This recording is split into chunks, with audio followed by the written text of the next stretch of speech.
Hebat nyandel tenan kok nduk nek sing mandhegani juragan sapi iya sapa Mbah Garba Sasmita wis rombongan iki do semringgil sebabe apa pengarep ki nek juragan kaya Mbah Garba Sasmita ki wani tomboke sedene latihan wae wis digawake mobil disewake mobil ning kondo urunan wah ya aja ngono ora dene iki ming guyon ngene jando anakku linggo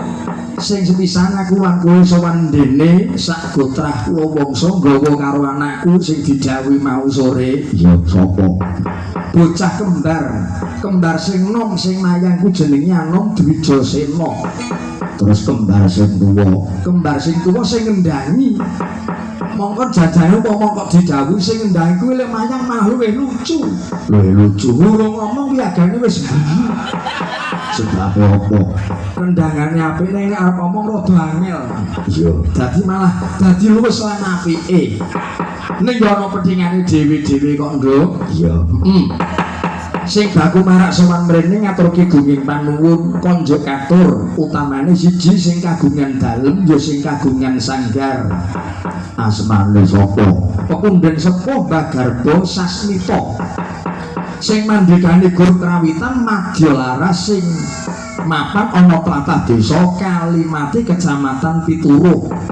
dene anggotane ora mung kukuban ngemungke warga Kalimati Wironatan Yogar Sidi Pituruh Kali Jering Kali Gentung lan sakiwa tengene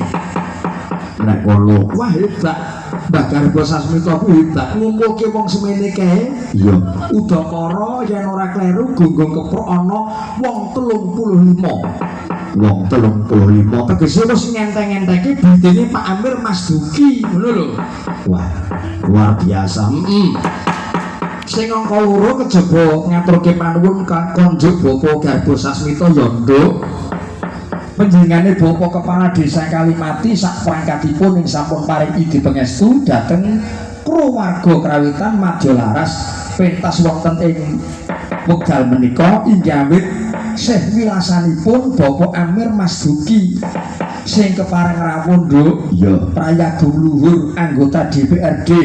provinsi saka fraksi PKS Pak Amir Mas Duki SPDI asline kuwi saka Piyai Tersidilor Kecamatan Pituruh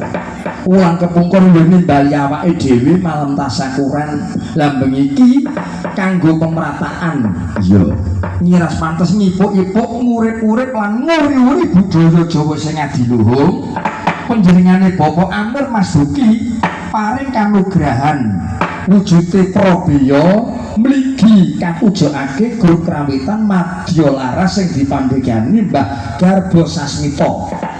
wiwit mawawan wis diaturke wujude apa yen ora kleru jaran kepang tari-tarian ya wis diaturke iki mengko sabubare aku dibajutke anakku karo kadangku Mas Darsono saka Pituruh nek ngono hebat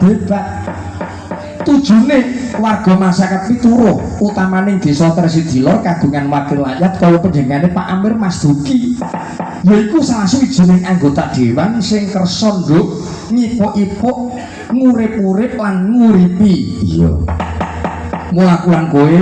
najan mapano tlatah monco kecamatan yo ngaturke panuwun merga saka sih palimare Bapak Amir Mas Duki aku lan kowe anak kulanen kecepretan sesuk kena nggosaku sekolah ning Solo matur nuwun ya Mak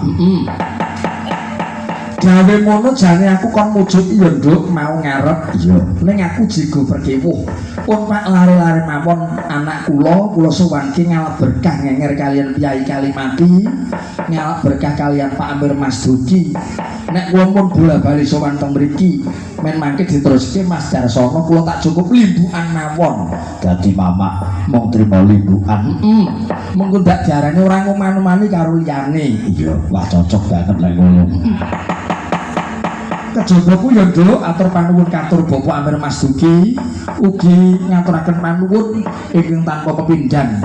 katur penghipun Kepala Dinas P dan Kapurwarja Bapak Yudi Agung Prayitno ingkang sampun ngalirani rawuh manunggal nyawiji kali warga masyarakat Kalimati mliginipun